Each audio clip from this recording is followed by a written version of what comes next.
The first fish was stuck to a yellow wall, and it was looking in the wrong direction. Inés stopped with one foot in the shade and the other in the sun, the postcard still between her fingers, and checked that the bay lay behind her, huge and shining, while the turquoise ceramic fish pointed its snout toward a narrow street in the old town, as if the sea were a matter already well enough taken care of. On the back of the postcard, written in green ink and cramped handwriting, someone had left a sentence that sounded both like an invitation and a challenge. If the first fish turns its back on the sea, Cádiz owes you an explanation. Inés had found the postcard 20 minutes earlier in a second-hand bookshop, tucked inside an old guide to tapas in Cádiz. She translated menus and old signs for restaurants that wanted to show off their history without calling something mysterious soup when it had always been a perfectly good stew. That morning she had 3 hours before meeting a cook who needed an English translation of a menu full of sea anemones, marinated dogfish, and crispy promises. 3 hours was not much for a whole city, but it was enough for a simple question. Why would fish in Cádiz point away from the water? The postcard showed 6 little hand-painted fish. Underneath was a rule. Each fish points to the next. None points to the sea. The first one was definitely this one. Turquoise body, black eye, 3 white scales, and a fan-shaped tail. Beside a painted drop beneath its fin, someone had engraved a word that was almost worn away. Rain. Inés slipped the postcard into the outer pocket of her backpack and set off. At that hour, Cádiz did not seem to want to hide anything. The white facades gave back the light with almost comic generosity. Green shutters let kitchen conversations drift through, and a man was sweeping the entrance of a grocery shop, pushing invisible crumbs toward a stripe of sun. The second fish was almost at ground level, between 2 crates of tomatoes, beneath the old sign for La Marea Chica groceries. It was white with green stripes, and it did not point toward the street, but toward a round stone cover that could be seen inside the shop, at the back, behind sacks of rice. The shopkeeper, a man with a thin mustache and a blue coat, found her crouching there. "If you're here for the fish, don't worry, it doesn't bite. It just makes curious people work." Inés showed him the postcard. "Then today I'm officially curious. May I look?" "Come in, but don't translate anything in here as a shop with a nautical atmosphere. That's what modern people do when they don't know what to write." Inside, it smelled of dried chickpeas, quince paste, and brown wrapping paper. On the rim of the stone cover there was a scale with worn numbers. The shopkeeper gave it a gentle tap with his broom. "A little cistern. It collected rainwater from the roof. My grandmother used to say that in Cádiz you learn early the difference between being surrounded by water and having water." Inés repeated the sentence under her breath. It sounded like a perfect sign, the kind that does not need translation, only the right place. On the fish's belly there was another inscription. "What falls is saved." But its snout did not point toward the back door as she expected. It pointed toward a narrow shadow cast by the tomato crate. The shadow fell toward a white passageway. Inés smiled. First correction of the day. The fish did not always point with their bodies. Sometimes they pointed with whatever the light touched. "If you find the third one," said the shopkeeper, "tell it owes me a sardine. It's been sending people through my storeroom for years." Noted in the fish accounts. The passageway opened onto a small square with orange trees. There, the third fish, pale yellow, almost blended into the stone rim of a dry fountain. It had 3 blue lines on its head, not waves, but little channels, and it was looking toward the base of a tree. At the foot of the orange tree, a tile plaque cracked diagonally read, "Patio of the Water Chains, 1792. Underneath, in smaller letters, "Not all water is drunk the moment it arrives. Some waits its turn." A woman was watering flower pots from a balcony. "There used to be a chain of buckets," she said, before Inés could ask. "When the cistern was full, each family knew how many were theirs." "Rain, saved, turn," murmured Inés, looking at the postcard. The woman tipped her jug. "That sounds like a recipe." "Or a historical menu. I make my living arguing with old words." "Then argue with the next one. The fourth fish changes its mind depending on who looks at it." Now that was a clue with personality. Inés followed a line of darker tiles that led out of the square toward the market. Under the iron structure, the air was a cheerful mix of salt, parsley, ice, cut fruit, and a morning in motion. There, surrounded by real fish that did come from the sea, looking for a ceramic fish felt like a private joke played by the city. She quickly found a red fish with black speckles on the side of an olive stall. It had a painted picture on it, but it had been placed upside down, tail up and snout toward the floor. Underneath was an abbreviation, Watt Car. Inés was about to follow the line of drops on the floor when a little girl pointed at her red shoes. "Look, Grandpa, she's following the pipe." "Secret fish service," said Inés, raising the postcard like an ID card. The little girl's eyes opened wide. "Then watch out for the seagulls. They're spies." That was when the problem appeared. The line of tiles split in two. One went out through a side door toward the inner streets. The other led to the main exit, where a tourist sign promised a historic watering route with a blue arrow that, at last, pointed toward the sea. Inés looked at her watch. If she chose wrong, she would lose 15 minutes. If she lost 15 minutes, she would be late for her appointment. And if she was late, the cook might translate "cazón en adobo" all by herself as "very emotional shark," which no city deserved. The olive seller, who was filling a paper cone with philosophical calm, said, "That's the one that confuses everyone. People see water and head for the dock." Inés looked again at the abbreviation. On old signs, a shortened word could be many things. Watering place, water carriers, water supply. Translation was not choosing the prettiest word, but the one that moved the sentence forward. She took out the pencil she always carried for correcting menus and wrote in the margin of the postcard, "Do not look for the water. Look for the one who carries it." Then she understood. The red fish was not pointing to the main exit. Because it was upside down, it pointed to the line that passed beneath the stall, the more discreet one, the one with the small drop-shaped tiles. Not sea. Trade. "I'm going after the water carriers," she said. The olive seller approved with a nod. "We won't lose you today." "Don't celebrate yet. I'm fully capable of getting lost inside a subtitle." The line led her out of the market through a side door. Outside, the wind combed her face backward. Inés chose the right of the fish, which was more demanding.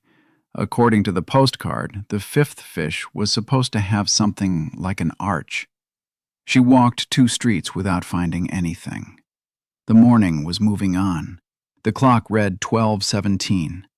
She could still complete the route, but the city, which had seemed sunny and friendly, had just become a tiny bit mischievous. She reached a corner with 3 promises: shade, sun, or the smell of churros. The postcard showed the fifth fish with its mouth open and a line coming out of it, as if it were singing. Inés closed her eyes. On the shady street, a radio was playing. On the sunny one, a metal shutter clattered down. On the churro street, something was whistling. She followed the whistle. It was not human. It was the wind passing through a clay channel on a high facade. Above the channel, almost hidden under a balcony, was the fifth fish, dark blue, with an arch painted on its back and its open mouth facing the sky. It did not point down any street. It pointed upward. From the rooftop came an old system of gutters, ceramic pieces that collected rainwater and guided it to an interior tank. Beneath it, a chalk note beside a doorbell announced, "Courtyard visits until 12:30. It was 12:22. Inés rang. The door opened with a cheerful shove from inside. A white-haired man appeared, with round glasses and a t-shirt stained with paint. "Fish. Everything explains something, if you're not in a hurry." The courtyard was cool, with lime-white walls and geranium pots arranged like stairs. The man pointed to the gutters. The roof was a big plate. Rain fell, ran, filtered through, and rested. A drop fell from a freshly watered flower pot and struck Inés's postcard. The green ink did not run. Quite the opposite. On the drawing of the sixth fish, a detail appeared that had not been there before. A door with round studs arranged like drops. "Sympathetic ink," said the man. "Near the street they used to call Water Carrier Street. Now it has a more official name and a less useful one." Inés came out with the puzzle resized. She was no longer following cute decorations. She was following a sentence written in rain. "It falls. It is saved. It waits its turn. It is carried. It sings on the rooftops." She searched for the old Water Carrier Street on her phone, but the modern map did not cooperate. It offered her an avenue, a souvenir shop, and a bar called the Happy Water Carrier.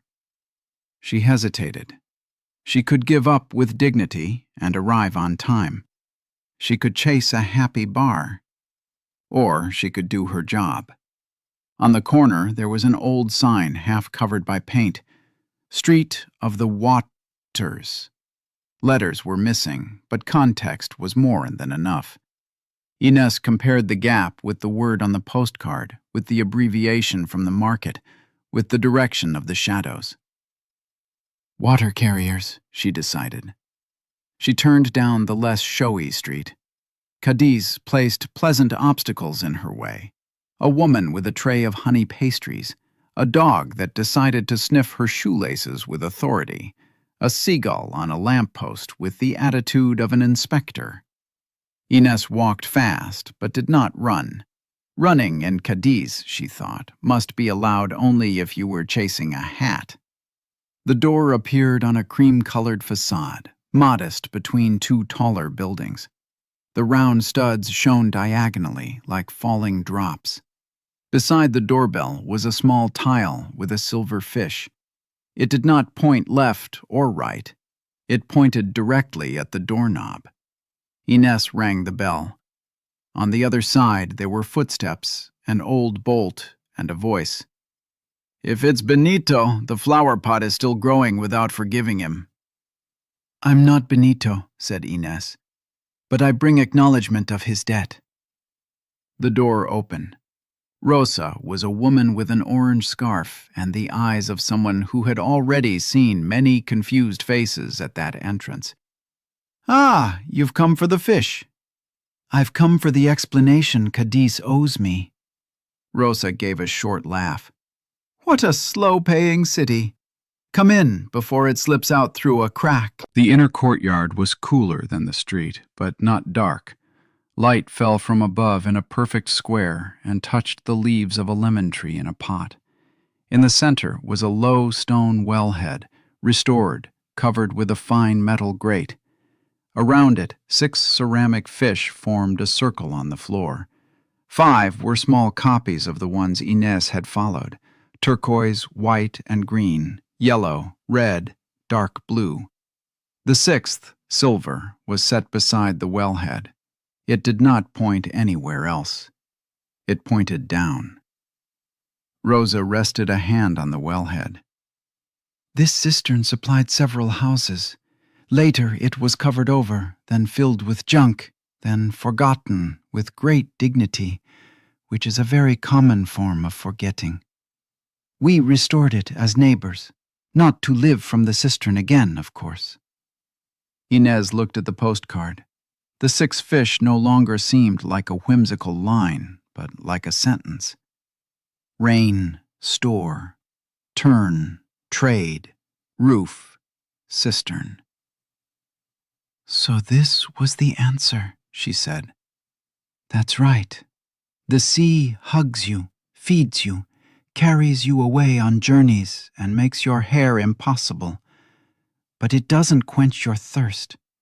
For that, people had to look inward, to rooftops, courtyards, tanks, water carriers, and the hands that shared.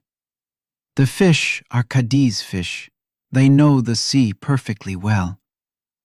Rosa offered her a glass of tap water, cool, simple, magnificent. It doesn't come from the cistern, she clarified. Inés drank. The water did not taste like adventure or history or ceramics. It tasted like water, which was exactly the point. On a table in the courtyard there was a visitor book and a little box of blank postcards. Rosa pointed to the one Inés was carrying. We leave them in bookshops, old guides, bars. Each person who arrives writes an answer. Then someone else finds another postcard and starts again.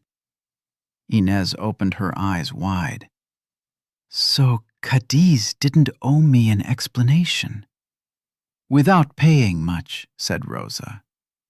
That did seem like an acceptable professional twist. Inés wrote on the back of a new postcard. Because in Cádiz, fresh water had to learn the way home. Underneath, by sheer reflex, she added a translation. Because in Cádiz, fresh water had to learn the way home. Rosa read over her shoulder. Very elegant, but write something for those of us who don't translate. Inés added, the sea is huge, the glass is small. Both matter. Rosa approved with the solemnity of a notary of courtyards. When Inés went out, she had 9 minutes left to reach her appointment. The seagull was still on the lamppost, watching as if it were checking flight permits. Inés thought of the girl from the market. Seagulls might be spies, yes, but the fish had the advantage. They knew shortcuts through courtyards, shadows, and rooftops. As she passed near the yellow wall again, she saw a couple looking at the turquoise fish. One of them pointed toward the bay. But the sea is over there. Inés stopped. She took out the new postcard, already written, and offered it to them. That's exactly why it starts here, she said. That fish isn't looking for the sea. It's looking for a glass of water. The couple laughed, intrigued. Inés kept going toward her appointment, light and awake. In her pocket, she no longer carried only an explanation, but a small current in motion. 6 ceramic fish, a shining city, and a morning that had learned to walk inward, drop by drop.